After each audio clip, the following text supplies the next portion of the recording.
Ngayon mga paps, i-discuss ko naman sa inyo yung B sa inyong automatic na kotse. Hello mga paps, I'm Kuya Shane. Kung CVT transmission yung inyong sasakyan at ang nakikita ninyo sa katabi ng drive or D is yung letter B or boy, i-explain ko sa inyo kung ano ba yung gamit niyan. Sabi nila ang meaning daw ng B ay brake, o yung ibang sabi nila ay Baguio mode.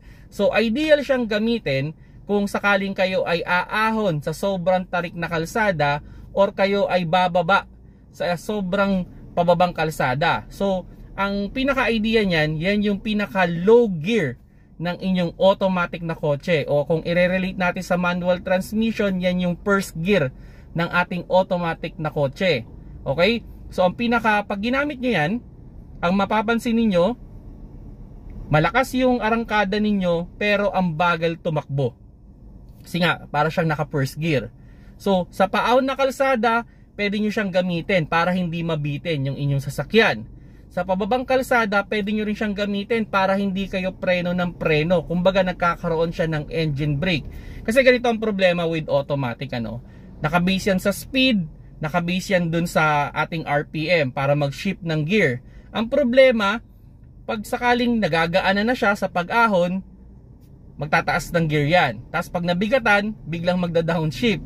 So para maiwasan na natin yung ganong klase ng experience, yung parang bigla ang downshift habang umaahon tayo, sa pag-ahon pa lang ng automatic, pwede na nating ilagay yan dun sa B para dire-diretso yung ahon natin. And ganoon din naman sa pababa, para hindi tayo preno ng preno, para tumulong yung ating makina at yung ating transmission sa pagpapabagal ng sasakyan, para pag bumababa tayo, mas control. Kasi pag yung sasakyan natin o yung pagpreno natin, ginagamit natin yan, o sobrang gamit yung preno natin, mag-iinit yan, pwedeng mag-failed yan. So mas maganda pag-aralin ninyong gamitin yung tinatawag natin na engine brake nga. So sa automatic, pwede nyong gamitin yon o pwede nyong magawa yon pag nilagay ninyo sa B. Ang pinaka rules lang naman dyan, from drive to B, okay naman na nakahinto, or sana not more than 20 kph yung takbo natin pag ini-engage natin yung B. Pero kung sakaling from B to drive on any speed, wala na tayong problema. So yun mga paps, sana nalinawan na kayo sa paggamit ng B.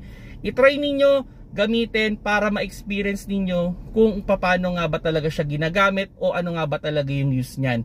Para at least kung sakaling kailanganin ninyo, alam ninyo kung paano nyo siya gagamitin. Kung nagustuhan nyo yung video, paki-like na lang mga paps.